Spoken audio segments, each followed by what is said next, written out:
Hola a todos, sean bienvenidos a este nuevo capítulo de Literando Podcast. Como ya saben, mi nombre es Luis y estoy junto a Marilu. ¿Cómo estás, Marilu? Hola, bien, gracias. ¿Y tú? Bien, qué Qué bueno. bueno. Bueno, para quienes ya nos conocen, saben que nosotros somos creadores de contenido de la página Biblioteca Social. Lo pueden encontrar en las diferentes redes de Facebook, Twitter e Instagram. Y también en YouTube y en Spotify como Literando Podcast, el Así cual es. se transmite este podcast. Sí. Y también nos pueden seguir en nuestras redes personales Marilu-BS. y a mí como Luis Brarbe. Bueno, lo que haremos el día de hoy es hablar de un libro. Haremos un análisis o más bien daremos nuestra opinión sobre este libro. Y recuerden que lo que nosotros decimos son nuestras opiniones y no tiene que ser, no es ni un resumen, no es algo elaborado, realmente no lo es. Entonces, si lo quieren para hacer tareas, pues mejor lean el libro y saquen ustedes sus propias conclusiones y sus propias, pues ahora sí que Su opiniones. opinión. Después diremos de lo que se tratará el próximo capítulo. Sí. Bueno, el libro por el cual nos reunimos hoy es El moderno Prometeo de Mary Shelley, aunque muchos lo conocen como Frankenstein, ¿no? Simplemente. Pero bueno, lo más relevante, de esta escritora es que nació el 30 de agosto de 1797 en Inglaterra y también falleció en Inglaterra el 1 de febrero de 1851. Bueno, lo poco que se puede decir de esta escritora, en este capítulo, es que si bien es cierto, Frankenstein es uno de sus libros más reconocidos, o más conocidos también, no es el único libro que tiene. Esperamos que puedan investigar un poco sobre esta escritora porque realmente es muy buena. Pero también algo a destacar es que durante estos años, hablando del siglo XVIII más o menos, nos encontramos con escritoras mujeres que tienen cierto miedo a publicar y sobre todo a escribir. Ya hemos dicho antes que mucho de esto se debe a la época, ¿no? Sobre todo que aún se mantenía cierto machismo. Y obviamente esta escritora, Mary Shelley, no era ajena a esto. Sí, obviamente, de hecho muchas usaban lo que era el seudónimo y se ponían nombre de varones para que no dar su nombre verdadero y decir que eran mujeres, ¿no? Sí. Porque pues era mal visto por la sociedad. Pero bueno, les comentaré que esta historia nos es narrada por Robert Walton, el cual es un aventurero que quiere dar la vuelta al mundo, por así decirlo, o cruzarlo por lo que es el Polo Norte. Sí, un lugar que por ese momento no era explorado aún. En este lugar, cuando ya van para el Polo Norte, rumbo a... primero la tripulación ve pasar a un hombre gigante en un trineo jalado por perros. Y después se encuentran con otro hombre llamado Victor Frankenstein, el cual pues digamos que está en un mal estado y también era jalado en un trineo por perros, pero nada más le quedaba un perro vivo. Y pues digamos que lo sacan del hielo, lo rescatan y él les empieza a narrar su historia de lo que ha hecho. Y pues digamos que él buscaba la chispa de la vida o la vida eterna o mejorar la vida de alguna manera, y es como le empieza a narrar es su historia a Robert Walton y es lo que nos cuenta el libro, y no les quiero hacer más spoiler por si no lo han leído. Si no lo han leído, hasta aquí queden y después que lo lean, regresan y ya lo ven completo, porque como ya saben, nosotros siempre nos manejamos con spoiler, entonces pues bueno, hasta aquí se las dejo. Sí. Bueno, como ya saben, nosotros por lo general empezamos hablando de los personajes. Así que, como ya lo mencionó Marilu, el primer personaje en escena del cual queremos hablar es Robert Walton, el aventurero. Es muy interesante. Mira, se me hace una persona con un dinamismo, una capacidad de tener la paciencia para cumplir sus sueños, ¿no? Porque no es tan fácil decir, pues voy a ver si puedo atravesar por el Polo Norte, bien sabido pues que hay hielo, Entonces, y más para la época, ¿no? 1700, que Claro. no nos marcan el año, nada más nos dicen 1700 y 1700. algo. Entonces, pues bueno, esa travesía pues se requiere de mucha planeación, Sí. de dinero obviamente, de hombres con la esperanza o la capacidad de aguantar el frío, de las inclemencias, estar cortando hielo, no sé, son Claro. muchas cosas, ¿no?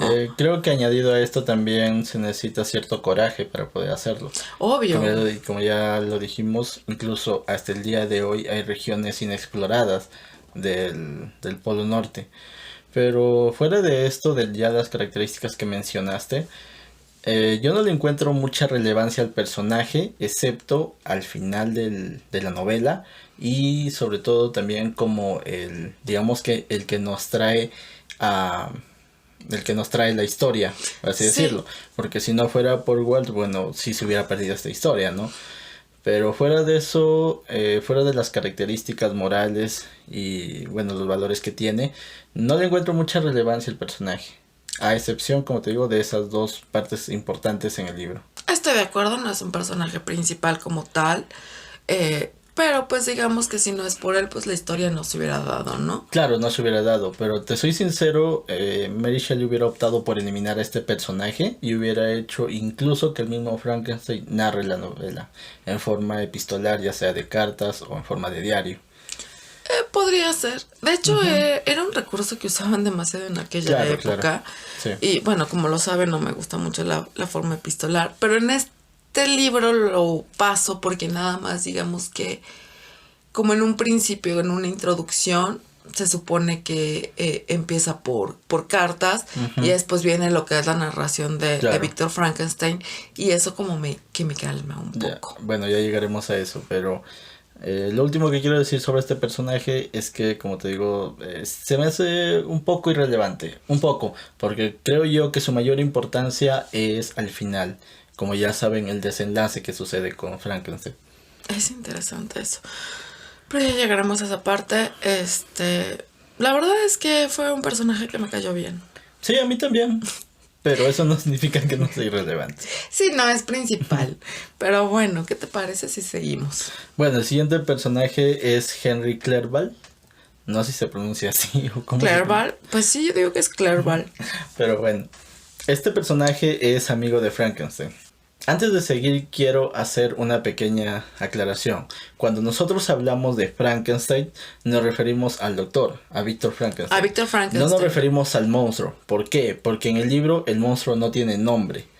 Lo llaman con diferentes adjetivos, pero bueno, no tiene un nombre como tal. Entonces esa es una confusión que se ha desatado a lo largo del tiempo de la existencia de este libro. Sí, porque Frankenstein es el creador y pues la criatura, no me gusta decirle monstruo porque no lo veo como monstruo, digamos que pues no tiene nombre, nunca le pusieron nombre, entonces pues criatura. Claro, lleva muchos adjetivos, criatura, también lo llaman demonio, cosas así. Pero bueno, queda aclarado esto. Cuando nos referimos a Frankenstein, hablamos del doctor, Víctor. Bueno, entonces seguimos con esto. El siguiente personaje, como lo dije, es Henry Clerval, el cual es amigo de Frankenstein, del doctor. Ahora, yo veo este personaje como un personaje leal, obviamente, a Frankenstein, porque son amigos desde niños. Pero también lo veo como la contraparte de la dicotomía de Frankenstein y el monstruo. Sí, podría hacerse que sí.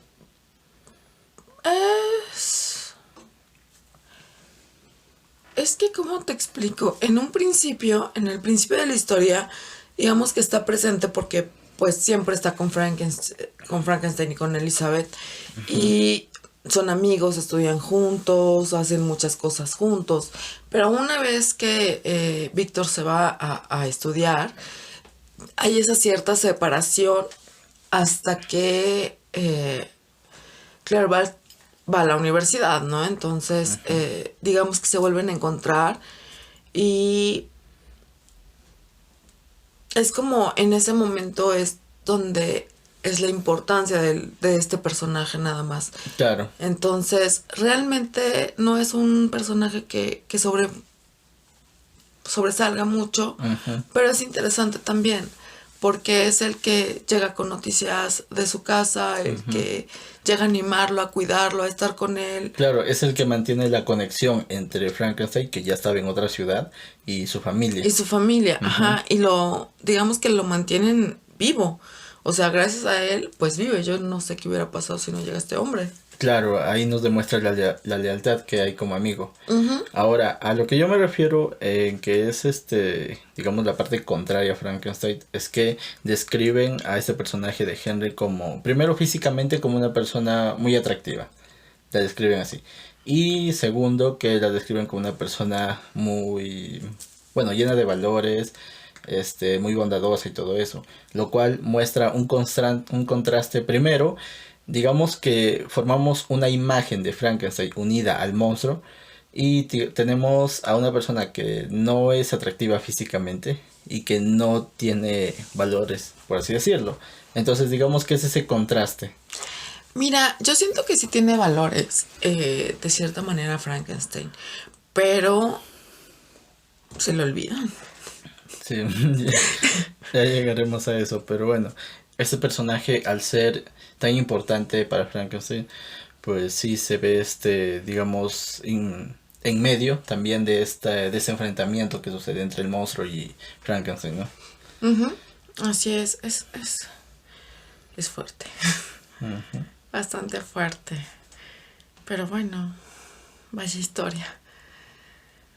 Y pues bueno, el siguiente personaje es Elizabeth Levenza. ¿Levenza? No sé cómo se pronuncia. Yo tampoco La sé cómo. venza. Lavenza, o bueno, mejor no digo cómo lo leí yo el otro día, pero fue por error. Ok. Esta es la novia de Frankenstein. Y pues digamos, en algunos libros dice que es su prima y en otros dicen que es una chica huérfana que recoge a su mamá. No sé cuál sea la versión original. Pues por lo que pude leer, pues es la primera, ¿no? Pero lo resaltante de esta historia es que esta chica, bueno, llega a vivir cuando era niña a la casa de los Frankenstein. Ujú. Entonces es ahí que se crea el lazo con Víctor Con y también Víctor. con Henry. De hecho, su mamá, desde que llegó esta chica niña a su casa, decía que quería casarla con Víctor.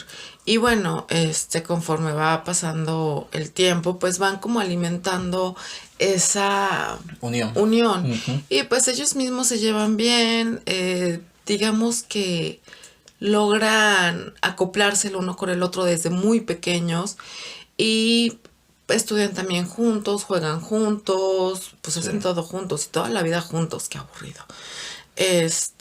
Pero es una chica muy vivaz, muy Muy alegre también. alegre, sincera, Y leal, también la describen como una chica bondadosa. sí, sobre todo muy dulce. Además de que también le dan características físicas muy atractivas. Y eso, creo que yo todo este complemento es lo que hace que Víctor sí llegue a enamorarse de ella. Pues sí, ya que él no estaba muy agraciado, que digamos. Por lo que decía en el libro. Por lo que dice en el libro, pues sí. Y pues ella sí está como muy bonita, entonces, pues bueno, muchas veces sí el amor entra por los ojos. Pero bueno, también es otra víctima de este enfrentamiento, ¿no? Y creo yo que no, creo que yo que ninguna de las personas que llegan a perecer en este libro, pues realmente se lo había buscado. O bueno, no lo creo. Es que ninguno se lo merecía, o sea, realmente por como narra la historia Mary Shelley, pues bueno, nos cuenta que son familias unidas, amorosas, con principios, de cierta manera, con cierta moral, aunque a Víctor se le olvide. Digamos que como que son personas que no merecían eso, ¿no? O Ujú. sea, no merecían todo lo que les pasa, excepto Víctor. O no sé, bueno, ahorita llegaremos a eso. Pero sí, o sea, es como verse envuelto en medio de una tragedia que tú no tienes nada que ver, ¿no? Claro, y sobre todo que uno no busca. Exacto. Pero bueno, ya entrando ahora a los personajes principales, vamos a hablar que son dos. Primero, Víctor Frankenstein. El verdadero monstruo. Para mí, me parece. No me vayan a linchar. Yo creo que ambos son monstruos. Pero inicialmente sí, Víctor lo es. Sí. Víctor, como ya lo mencionas, sí se crió bajo valores, sí tenía digamos, una educación centrada en algo.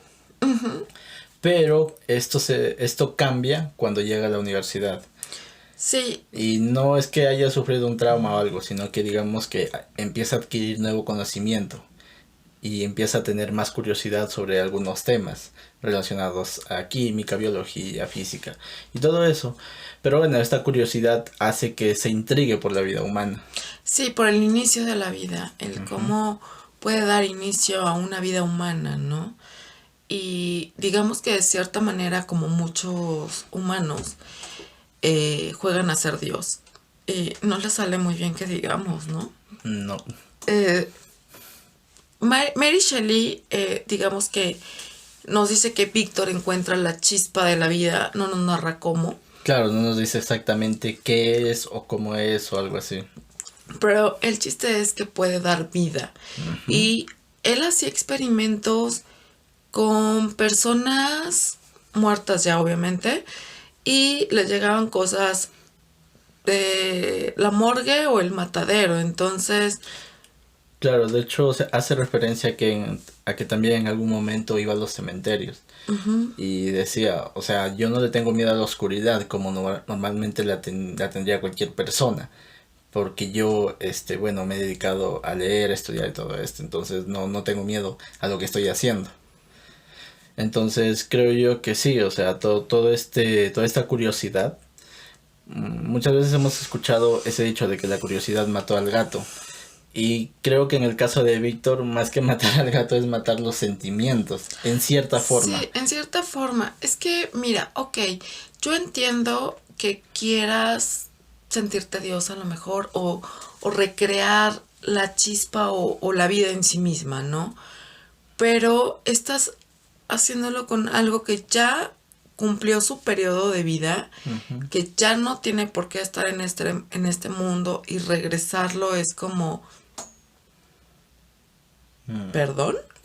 Bueno, es que como ya lo estoy mencionando, él era una persona muy curiosa. Y Sí. te soy sincero, creo yo que si tuviera esa oportunidad, al menos de observarla, la observaría. Pero no haría lo mismo que hizo Víctor, abandonar a la creación. Creo yo que se debe tener cierto grado de moral. Ahora, aquí Exacto, también estamos eso es lo que rebasando con la voy. moral al saber en qué momento crear vida. Ese es un problema moral muy fuerte, porque no comparto eso. Bueno, ya llegaremos a esto, pero en el caso de Víctor como personaje, aún hablando dentro de los personajes, entiendo el hecho de que sea curioso y quiera hacerlo, pero no lo comparto del todo. Y sobre Sí. todo no comparto lo que hizo después, que fue abandonar a la creación. Mira, es que nada más ponte a pensar, o sea, abrió tumbas, las profanó. Eso para mí ya es como muy fuerte, o sea, no voy a abrir la tumba de nadie, como por qué, ¿no? Y luego para robarse partes del cuerpo. Digo, yo tengo ideas con respecto al cuerpo y al alma muy separadas y digo que ya una vez que uno muere el cuerpo no importa, ¿no? Pero aún así, si hay una tumba, es porque a lo mejor a esa persona sí le importaba su cuerpo o a los familiares de esa persona.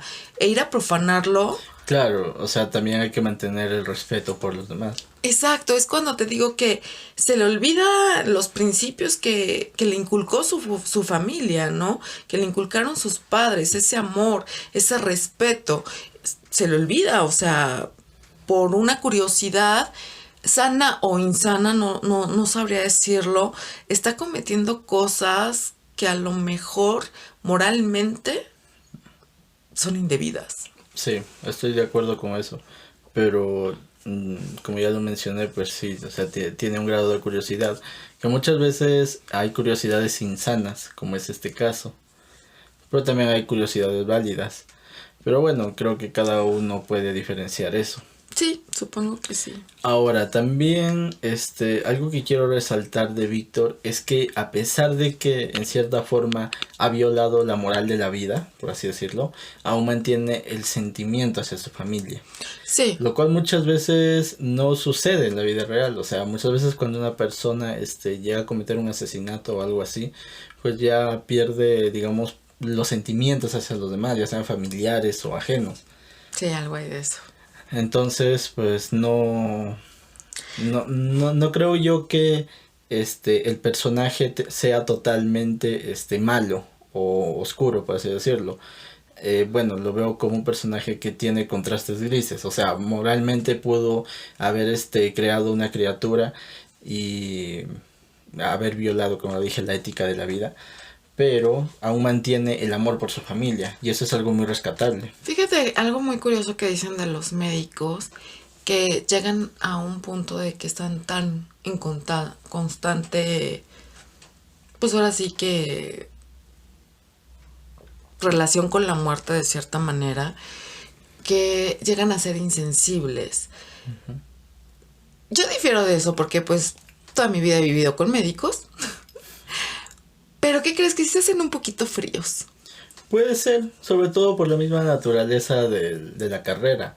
Ujú. O sea, no creo que sea fácil tener un cuerpo delante y por más que sea una autopsia legal dentro de todos los términos, pues profanarlo, ¿no? Por así decirlo, Sí, porque no es fácil. no encuentro otra palabra, pero bueno, no debe ser algo muy fácil y hacer eso recurrentemente, pues sí puede influir en los aspectos psicológicos, pero como ya lo dije, pues no significa que una persona sea mala por hacer eso.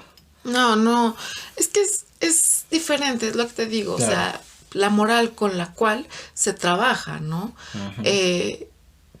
Si tú eres un médico forense y vas a hacer una autopsia, bueno, a eso te dedicas, eso es Claro. tu trabajo. Y bueno, para los que no han estado en una autopsia,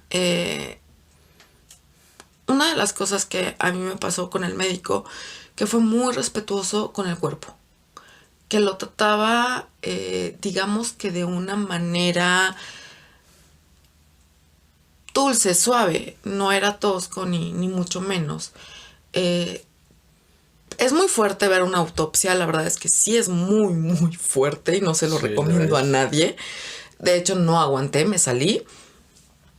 Pero sí, o sea, el médico fue muy, muy respetable, muy, muy respetuoso con el cuerpo. O sea, Ujú.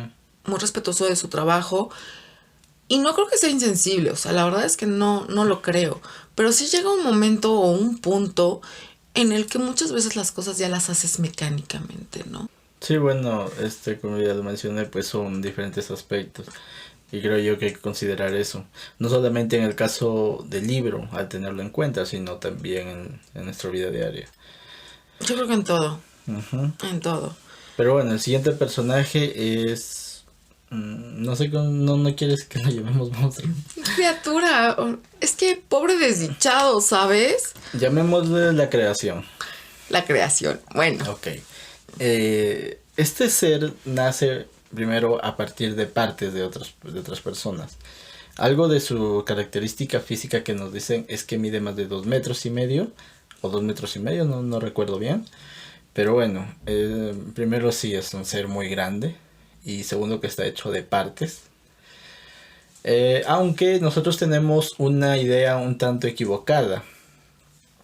Digamos que dentro de la cultura pop, la imagen que se nos ha dado de Frankenstein es un ser, si bien es cierto, gigantesco, se lo representa muchas veces con un aspecto, ¿cómo decirlo? Con cortes en el rostro, en el cuerpo, con también con una especie de tornillos en el cuello, en la cabeza y también con un color verdoso. verdoso. Pero esa es la imagen que tenemos a partir de la primera representación en el cine que hubo de esta novela, la Sí, cual la protagonizó, bueno, algunos saben, Boris Karloff, la cual es muy buen actor, hizo muchos papeles respecto a monstruos. Pero bueno, este maquillaje fue ideado por esa producción. Y es eso lo que se ha transmitido a través de años. Pero es una Sí. imagen un tanto equivocada, porque la misma Mary Shelley nos describe en el libro que la piel, o mejor dicho, bueno, bueno, las partes de la piel, por así decirlo, eran un tanto amarillosas. Ujú. De hecho, hay una película que salió en los 90 de Robert De Niro, que sí, efectivamente está como cosido y se ve como deforme. La verdad es que la adaptación que le hacen ahí ya es como un poco más apegada al libro, pero supongo que en los años 30 no tenían pues los medios para hacer un mejor monstruo y fue lo que se les ocurrió. Yo creo que pudieron haberse apegado al menos respecto al color. Si bien es cierto, cada adaptación, por así decirlo, tiene una visión propia, Ujú. creo que debieron haber seguido un poco más las descripciones del libro, para haber sido la primera vez que se presentaba este monstruo, por así decirlo, en el mundo. Bueno, sí, es que no sé cómo era el cine en los 30. Tengo una idea vaga, obviamente, pero sí, digamos que echaban a volar su imaginación de una manera futurista y medio extraña. Claro, y eso está bien. Y realmente no sé qué quisieron hacer con Frankenstein. No sé si realmente querían dar miedo, pero la verdad es que da risa. Siendo sinceras, esa imagen de Frankenstein no da miedo, nunca me ha dado miedo. Tan es así que esa misma imagen la usaron para la serie de los 70 de los Monsters. Ujú. Entonces, pues bueno, se quedó como esa imagen. Pero te digo, llega esta película de Robert De Niro en los 90 y es una muy buena adaptación a lo que es el libro. No es leal al libro, obviamente, no es fiel, pero es muy buena, la verdad. Y la actuación de Robert De Niro, bueno, genial. Entonces, me gustó mucho esa película y realmente la disfruté. Y ver a Robert De Niro todo tasajeado es como ouch, como algo fuerte, ¿no? Sí. Pero está muy interesante y realmente cuando yo leí el libro me lo imaginé más como la figura de Robert De Niro que como los tornillos y Claro. todo eso. Pero una de las cosas es de que, bueno, yo no me imagino cómo le hizo para alcanzar una estatura de 2,5 metros. O sea, supongo que tomó partes de gentes altas, de personas altas, para ver esa estatura. Y además decía que la fuerza era mayor a la de un humano. Ajá. Entonces, pues supongo que también tenía demasiado músculo. No sé. Digamos que mi imaginación es demasiado volátil, ¿no?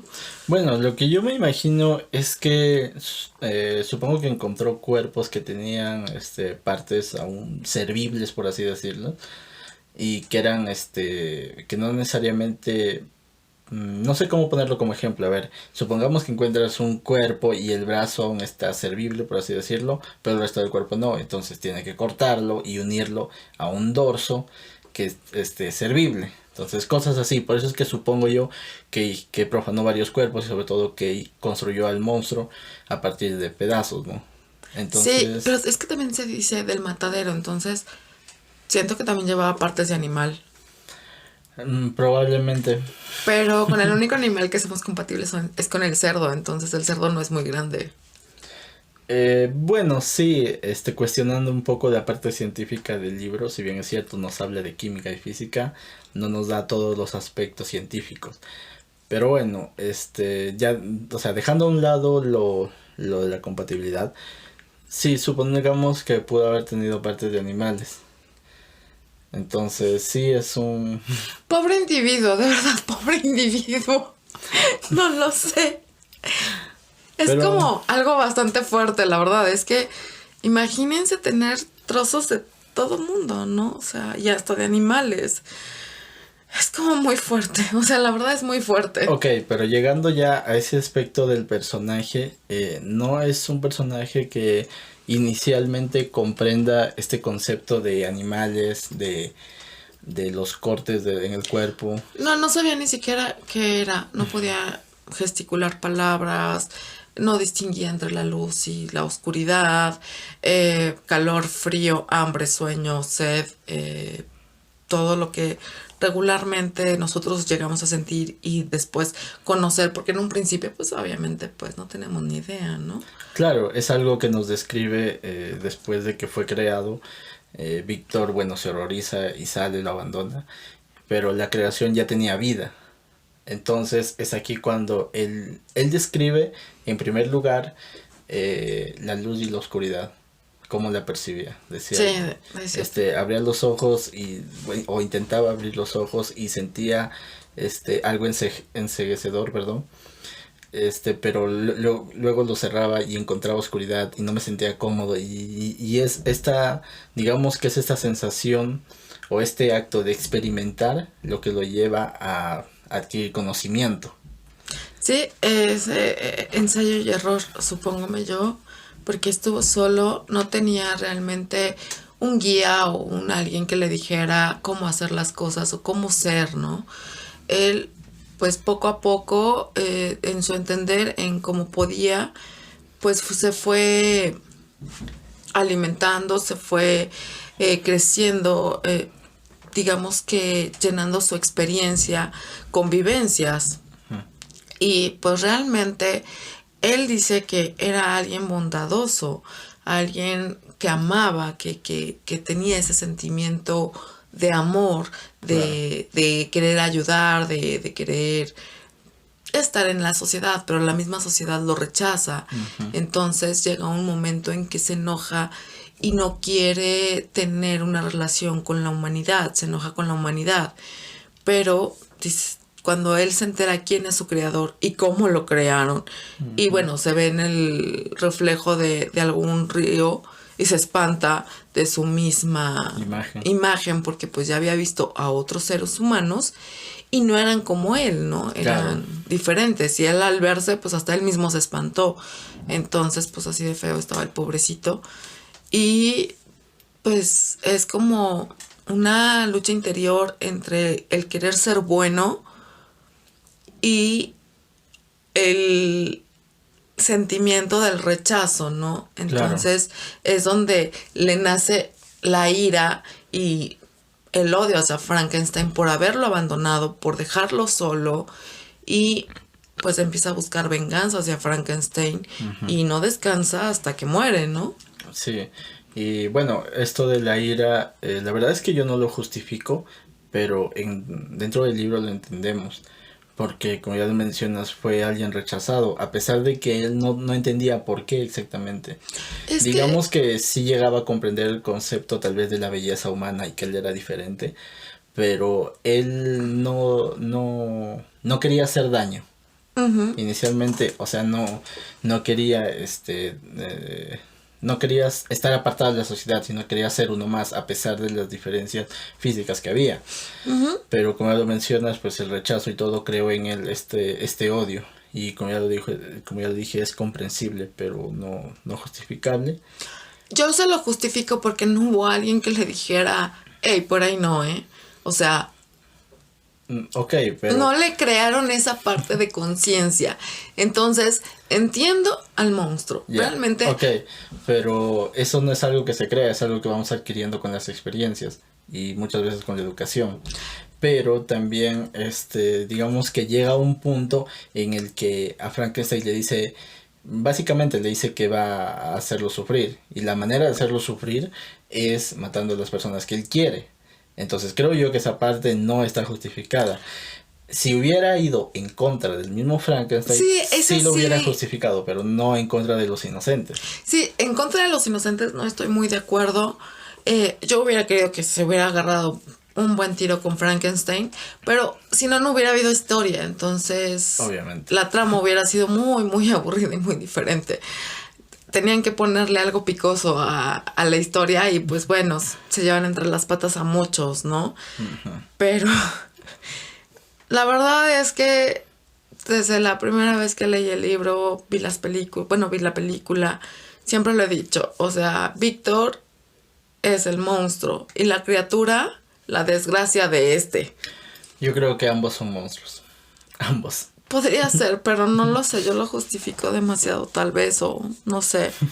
Es que no entiendo cómo poderlo dejar solo. O sea, ya hiciste tu creación, ya hiciste tu tontería y no te preocupas porque esta cosa va a andar suelta. O sea, no, te enfermas, te tiras al drama, ya no quiero saber nada de la química, ya no quiero saber nada de la vida, pero no te preocupas porque hay otros seres humanos que al verlo se van a espantar de la misma manera que tú te espantaste. Sí, es un poco complicado hablar de esa parte de la moralidad, pero ya llegaremos a eso en los temas. Antes de eso, hablemos un poco de los recursos literarios, ya terminando con los personajes. En primer lugar, esta novela está narrada en primera persona, en forma epistolar. Ya sé que no te gusta. Sí, ya todo el mundo lo sabe que no me gusta. Pero bueno, es justificable porque se narra, digamos que en cartas, ¿no? Ajá, pero a pesar de eso, te digo que no se me hizo tan tedioso porque en un principio, pues bueno, son las cartas de Robert a su hermana explicándole lo de su viaje y todo eso, pero ya una vez que Víctor empieza a narrar su historia ya no hay una interrupción como Claro, tal. es continua. Es continua, entonces eso ya es como, ay, gracias por eso. O sea, digamos que nada más una parte es la parte epistolar. Claro, además, como ya lo mencionas, digamos que los que narran son Robert y bueno, Frankenstein, ¿no? Pero sí me faltó y me hubiese gustado, me hubiese encantado que en algún momento se le diera la palabra a la creación. ¿Se le da la creación? No, lo que hacen, bueno, básicamente lo que Bueno, no. sí, a través de Víctor, Robert se entera de lo que es la creación, pero realmente lo narran como si fuera la creación. Claro, llega un momento en el que el monstruo, bueno, la creación y Víctor se encuentran y bueno, el monstruo le narra lo que ha vivido, ¿no? Y todas sus experiencias. Pero no quiero sonar no sé, tal vez un poco quisquilloso o algo, pero esta parte la cuenta Víctor. Sí. Entonces probablemente no pudo haber dicho todo lo que la creación le haya dicho. Sí, o tal vez creo que pudo haber minimizado algunas cosas. O maximizado algunas otras. Sí, estoy de acuerdo. Pero bueno, digamos que sí también hubiera sido interesante ser narrado desde el punto de vista de la creación. Claro. Pero bueno, yo no sé. Es que también dicen que este libro, lo que Mary Shelley narra es a su marido, pero yo todavía no sé quién sea, si es Robert, si es Víctor, o si es el monstruo, o si son los tres, o quién. Es interesante esa parte también, pero pues no sé. Bueno, también este libro nos muestra cierto misterio. Algo que me llamó mucho la atención es sobre esto de la chispa de la vida que descubre Frankenstein. Sí, digamos que Mary Shelley hace una cierta omisión de cómo lo hace, no se lo quiere decir a Robert porque no quiere que siga sus mismos pasos, entonces omite esa parte y esa misma parte forma el misterio de la novela y es excitante. Me gustó también mucho eso, aunque me hubiese gustado que den más detalles, a pesar de que yo creo que no es cierto que hay una fórmula de la vida eterna, pero me hubiese gustado que Mary Shelley describa, no sé, tal vez alguna ficción, ya que el libro es ficción. Me hubiese gustado que formara otra ficción respecto a esta chispa de la vida. Hubiera sido muy interesante, hubiera estado algo más tenebroso. Sí. Y hubiera algo más material para este podcast para poder deshacerlo, pero bueno, no nos da muchas pistas respecto a esta chispa, sino que simplemente la llama la chispa de la vida. La chispa de la vida, encontrar la chispa de la vida. Es interesante eso, pero bueno. Claro, además también otro tono de misterio es cuando Robert llega al lado del Polo Norte y ve a la criatura y luego ve se encuentra con Frankenstein. Entonces forma todo este misterio sobre el cual se desarrolla la novela. La novela. Y bueno, también otro recurso usado son las referencias religiosas. Principalmente la referencia es a la creación de Dios sobre la humanidad. Básicamente Adán, ¿no? Haciendo referencia a eso. Pero también el monstruo, digamos que se equipara con Lucifer, con Satán. Porque, Sí, bueno, vamos un poco por partes. Inicialmente, la criatura, o bueno, el monstruo, ya la como que creación. la creación, hace referencia a que es como el Adán. Y, bueno, Frankenstein, obviamente, como Dios, ¿no? Entonces le da la vida. Y digamos que me gusta esta referencia, pero creo yo que es un tanto inexacta, por así decirlo. Porque si bien es cierto, en la Biblia no nos dicen que Dios dota de conocimiento completo a Adán, pues digamos que lo que nos da a entender es que sí lo tenía cuando ya fue creado. Entonces, sí, ¿tú qué opinas sobre esto? Mira, es que es interesante porque, pues sí, es como un Adán, pero digamos que no lo dejaron solito en el paraíso como tal, sino que estaban al pendiente de él. Entonces, pues no creo que sea tan comparable con Adán, fíjate. No lo sé, o sea, sí podría ser un Adán, porque pues es la primera creación de Frankenstein, pero a diferencia de Dios, pues Dios, una lo hizo pues de una manera aceptable a Adán, ¿Verdad? y otra, pues estuvo al pendiente de él, ¿no? Y le decía, puedes hacer todo lo que tú quieras, excepto esto, ¿no? Y a ver, Adán, ¿qué has hecho? ¿Qué esto? Y cuando Adán se sintió solo y le dijo, Señor, yo estoy solo, creó a Eva, se dice, ¿no?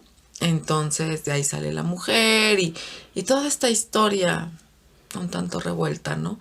Pero, pues sí, yo creo que la criatura también quería a su Eva.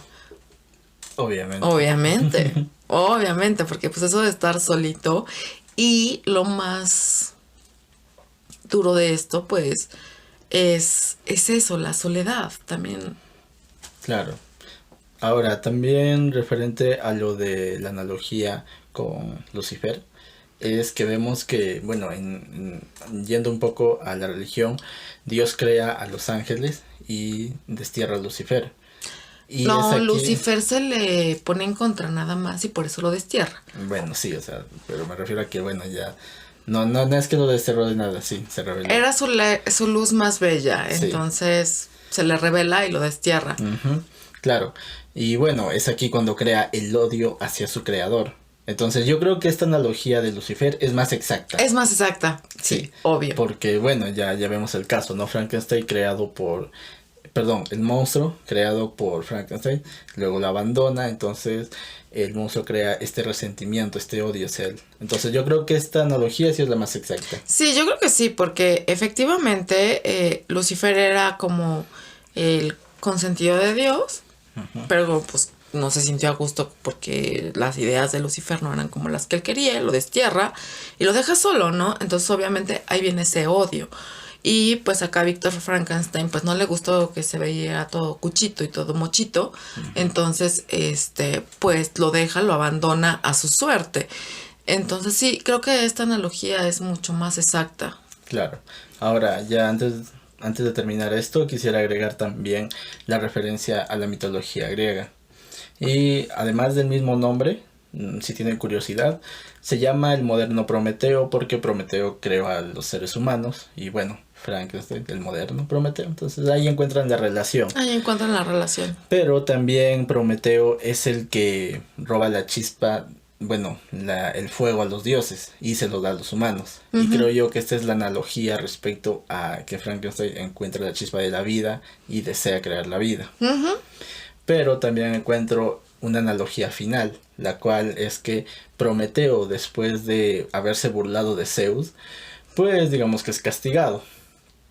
Es condenado a que un pájaro, bueno, un águila, no recuerdo, un ave, un ave en general, le come el hígado, o bueno, las entrañas en general, siempre. Cada día, como son seres inmortales, pues esta águila iba y comía sus entrañas y bueno, se regeneraba y volvía a comérselas. Entonces, creo yo que esta es la analogía final respecto a Frankenstein, porque también Frankenstein recibe un castigo, que es perder a sus seres queridos. Que yo una y otra vez. sigo yo pensando que es injustificado, pero bueno, pero lo interesante es que recibe el castigo de su propio creador. Entonces eso es una parte muy interesante y también No, más bien de referente, su propia creación. perdón, de su propia creación. Sí, es interesante eso. Pero, ay, no sé, o sea, híjole. No puedo. Pero sigamos. Bueno, ya adentrándonos a los temas de este libro, encontramos primero el egoísmo.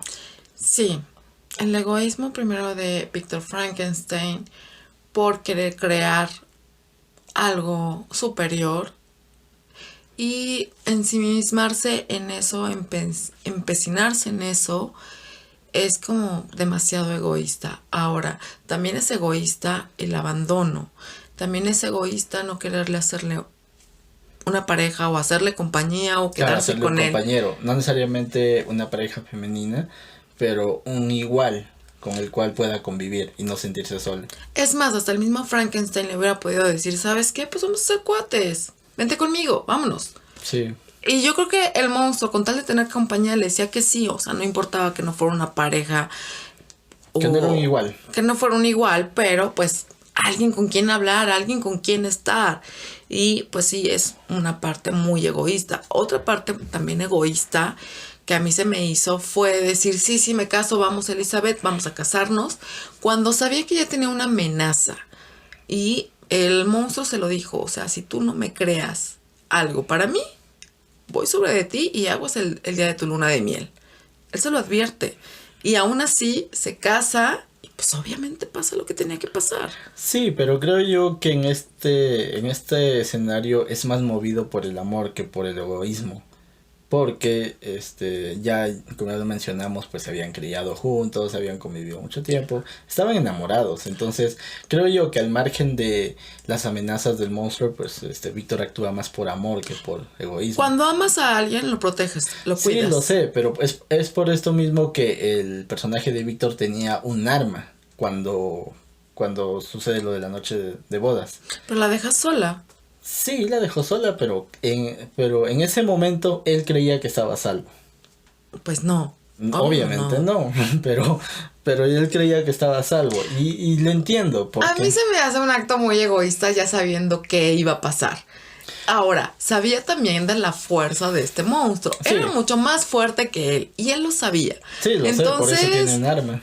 Pues, ¿pero de qué le sirve? Ahora, yo lo que hubiera hecho era poner vigilantes o algo. Tenían el dinero.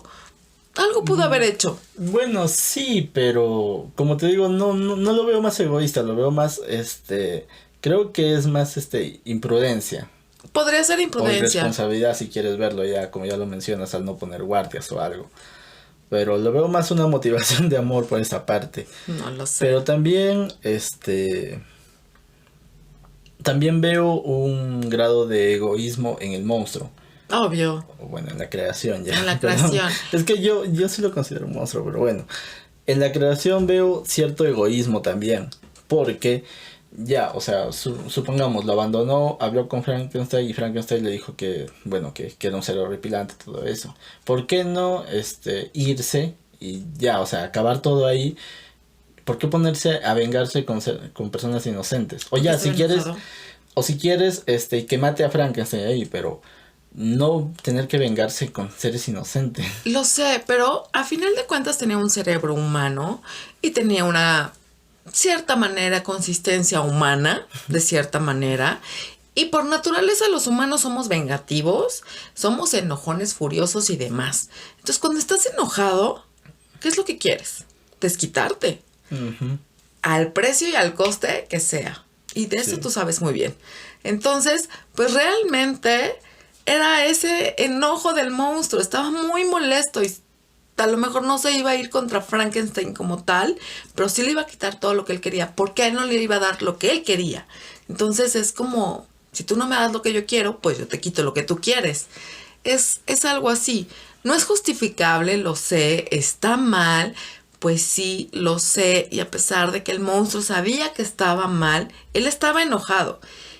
Y su furia fue lo que lo hizo hacerlo. No lo justifico, no digo que esté bien, pero lo entiendo de cierta manera.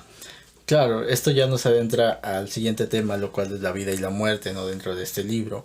Y sí, vemos que el monstruo, pues al enojarse, mata a las personas cercanas a Frankenstein. Creo yo que pudo haber matado a Frankenstein y no necesariamente dice con nosotros. Pero como ya lo mencionas, pues tenía un cerebro humano y había desarrollado sentimientos humanos, había desarrollado toda esa personalidad. Y también quería hacer sufrir a Víctor, de cierta manera. Es decir, no es cuando tú digas, es cuando yo diga, algo así. Bueno, entiendo un poco eso, pero no, sigo pensando que no. Que no fue la manera. Debió haberse ido en concreto contra Frankenstein, más no contra las demás personas. Voy a hacer una referencia aquí y me voy a salir un poco del tema, pero me suena un poco a Breaking Bad con Gus y Héctor.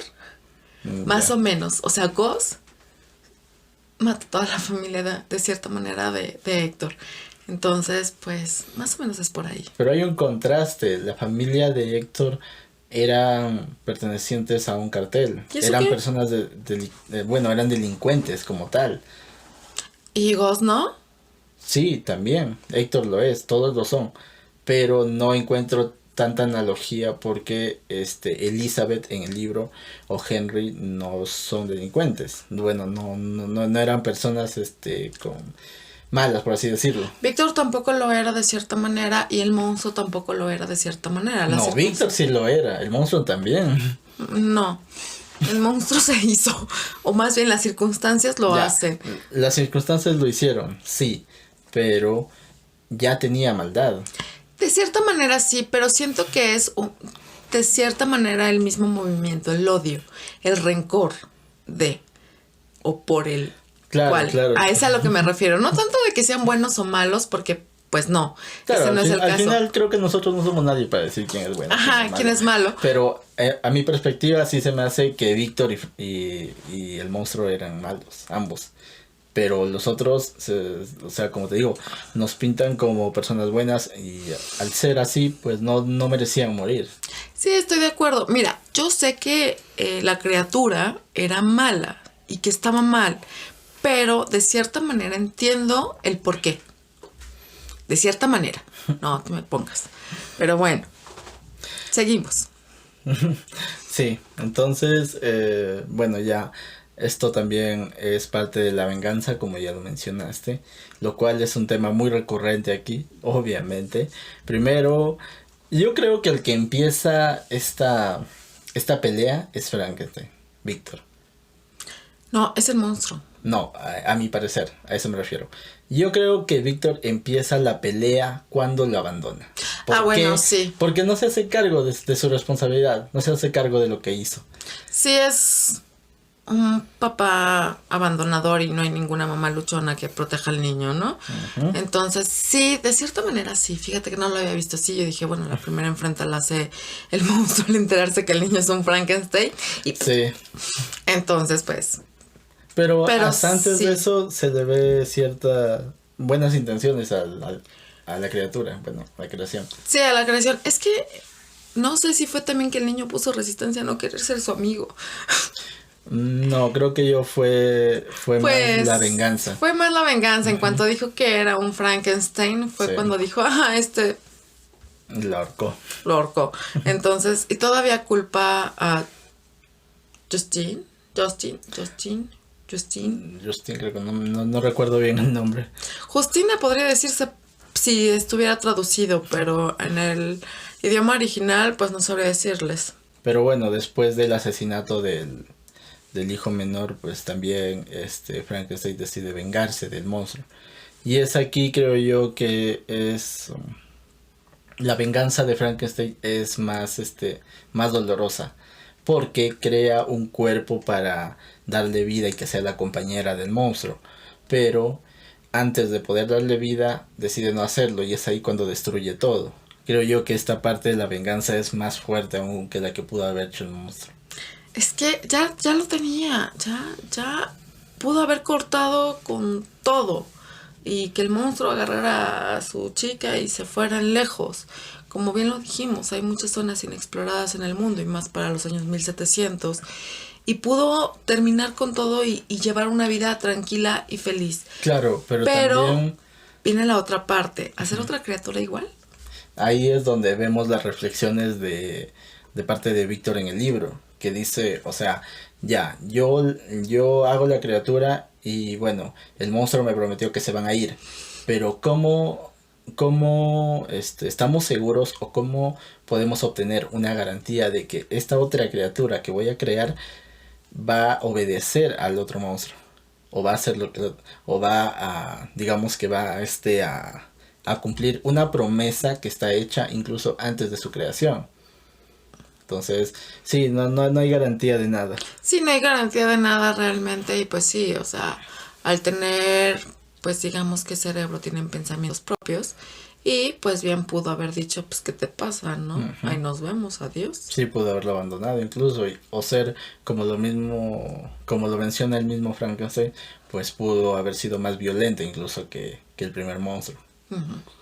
Pero bueno, ya llegamos al último tema y es la falta de identidad, lo cual se ve muy reflejado en el monstruo. Primero porque se ve forzado prácticamente a crear una identidad propia. Sí, pues es que no se la dan, una, y dos, no le dicen qué es, no le dicen quién es, no le dicen para qué fue creado, no le dicen nada. Entonces realmente él se tiene que hacer de una identidad y se lo hace a través del odio y la repulsión de la misma gente. Ujú. Algo que me llamó mucho la atención y se me hizo un poco desgarrador es cuando está observando esta familia y va con el padre. Y el padre de esta familia es una especie de mini cuento dentro del libro. No recuerdo el nombre de esta familia, pero bueno, va con el padre, bueno, digamos que el padre de toda la familia, ¿no? Va con este señor y inicialmente entabla una conversación con él, pero esta persona era ciega. Entonces ve entre comillas, por así decirlo, en el monstruo cierta amabilidad, cierta Bondad. humanidad y todo eso, pero pues no podía ver su aspecto físico. Y por eso no lo pudo haber juzgado de ninguna manera, Ujú. más que por cómo se comportó la criatura con él. Es de Lassie, el nombre, No, de no Lassie. recuerdo bien. Pero bueno, Este, esta parte sí se me hizo muy, muy triste y un tanto desgarradora porque llega el resto de la familia y lo ve y lo primero que hace es tratar de quitarle al monstruo de encima de su padre, por así decirlo. No porque es lo que estén tenía haciendo... agarrado de las rodillas, Ajá, pidiéndole clemencia, pidiendo que lo ayudara. Y bueno, una de las chicas que entra se desmaya y la otra sale corriendo claro. por, Pero por la fe. el hijo es el que actúa, lo ve y quiere apartar al monstruo de su padre Porque y le piensa empieza a que le golpear. va a hacer daño, lo golpea, lo corre y él sale huyendo y con el alboroto, bueno, vuelve a ocultarse en el cobertizo. Ujú. Pero sí es triste y sí es desgarrador y sí es como, ¿por qué juzgas a alguien por su exterior y no por su Claro. interior, no? Sí, y bueno, extrapolando esto al tema, vemos una persona que sea prácticamente, digamos que se ha criado con ellos indirectamente, porque los observaba, más no vivía con ellos, obviamente. De hecho, de ellos aprende casi todo. Claro, aprende básicamente a leer, aprende sobre Hablar, geografía y todo, ujú. pero trata de acercarse a ellos y lo primero que hacen es apartarlo. Entonces, obviamente esto influye en la creación de su identidad y como ya lo mencionamos, pues en el odio que se genera en él. Lo más curioso aquí es que con esta familia, bueno, digamos que les ayuda a llevarles leña, a palear la nieve, o sea, con pequeñas tareas, que podían ser a lo mejor para ellos como llevarse mucho tiempo en esas tareas, a él se le facilitaba por la misma fuerza, entonces Claro, lo hacía, pero lo hacía de noche para que no lo vieran, y cuando ellos despertaban encontraban pues las cosas ya hechas o la leña o cosas así. claro. Ujú. Y lo que pensaban era que era un espíritu bondadoso, pero pues nunca se pensaron que ese espíritu bondadoso era ese monstruo al cual corrieron a golpes. Sí, Ahora también ya, bueno, no lo mencioné antes, pero también el abandono que sufre por parte de Frankenstein, ¿no? O sea, el verse solo en un lugar que en primer lugar no reconoce y en segundo lugar al que tiene prácticamente que tenerle miedo porque no conoce nada de ese lugar, porque no puede encontrar tal vez un pequeño ápice de identificación con algo, porque, o sea, era un ser de más de 2 metros y medio, o sea, ¿cómo se va a identificar hasta cierto punto con un ser humano? Que pongámoslo ya en un, este, eh, poniéndolo en palabras generales, tal vez una persona de 1,80 m, tal vez, o sea, hay mucha diferencia.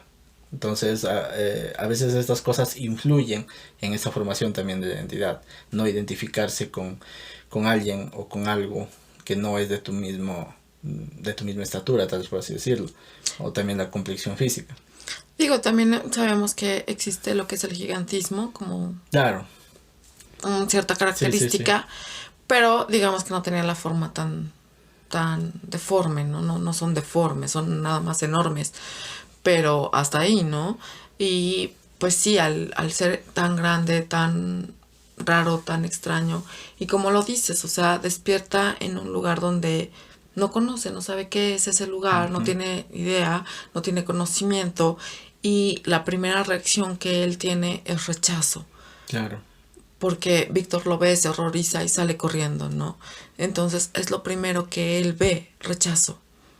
Entonces, pues sí, es como también le afecta a su falta de identidad o le asuma. Ujú, sí, por eso es de que sí. Y por último también las notas que tomó de Víctor. O sea, cuando él despierta y huye del laboratorio, encuentra unas notas y se las lleva. Y cuando aprende a leer, pues se da cuenta realmente por qué fue creado. Sí, pero ahí hay un error circunstancial, porque él aprende, primero, el primer idioma que aprende a hablar y a leer es francés. Sí. Y Víctor es de Ginebra, habla alemán. Ujú. Entonces, ¿cómo le entendió? Claro, sí, es un error que también se me olvidó mencionar, pero sí, sí, digamos que sí. A veces ocurren esos errores, obviamente, y yo creo que lo hemos visto en muchísimos libros de errores circunstanciales, pero pues bueno, a final de cuentas es parte de la historia, Claro, ¿no? vamos a decir que un hechicero lo hizo.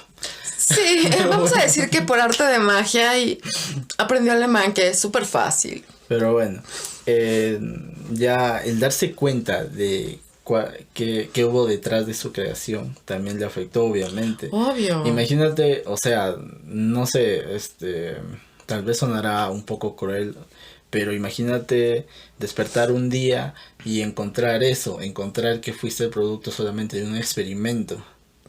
Entonces, debe ser algo muy chocante. Pero sí es que, ¿cómo te digo? La identidad es importante, Sí. pero también ¿quién te la da?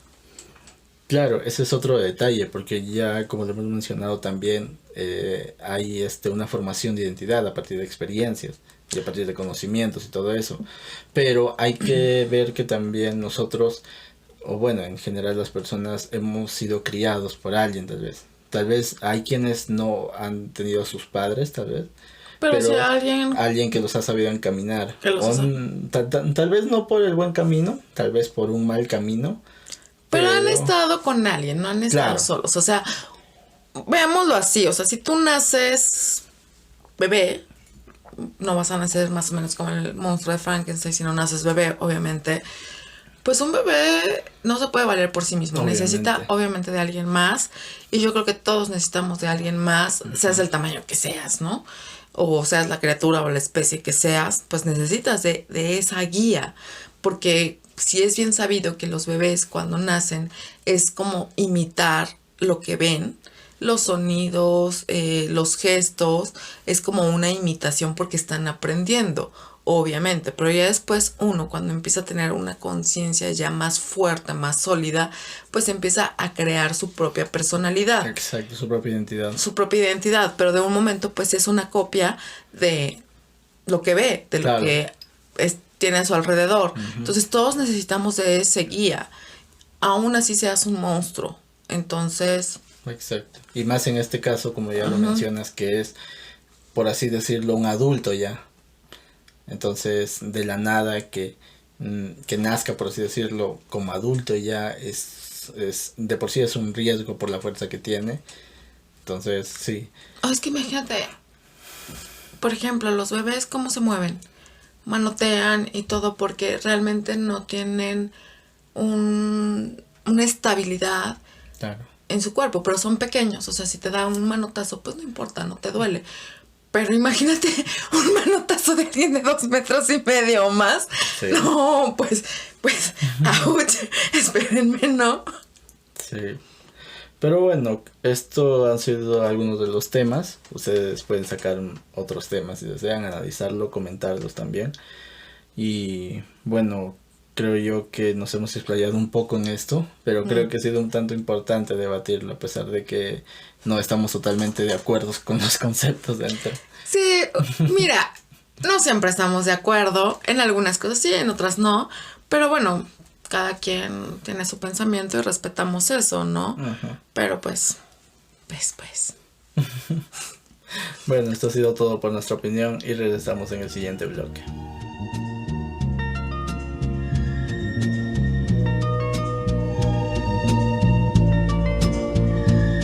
Ya estamos de regreso aquí en Litereando Podcast y para la siguiente semana, ya cerrando este mes de octubre con esta escenografía, ya regresarán los siguientes, otra vez, perdón, ya regresarán los antiguos muñequitos que teníamos. Pero bueno, para cerrar este mes, lo que haremos la siguiente semana es hablar de este cómic, La Cosa del Pantano de Alan Moore. Espero que lo puedan leer. Si no lo han leído, si ya lo leyeron, bueno, pues que disfruten con nosotros el próximo capítulo hablando de este cómic. Y Sí. bueno, no se olviden también de seguirnos. Si les gustó el video, pues dedito arriba. Recomendarnos con sus amigos, vecinos, familiares, amigos y demás. Enemigos también si quieren, no hay problema. Y no olviden suscribirse también. Sí, ya saben que también pueden seguir a Biblioteca Social en Facebook, Twitter e Instagram. Y también en YouTube como Biblioteca Social. Y también nos pueden seguir en nuestras redes. A mí como Luis Brarbe. Y yo como Marilu-BS. Sí. Pero bueno, esto ha sido todo por este capítulo. Y nos vemos la siguiente semana en otro capítulo de Litereando Podcast. Adiós.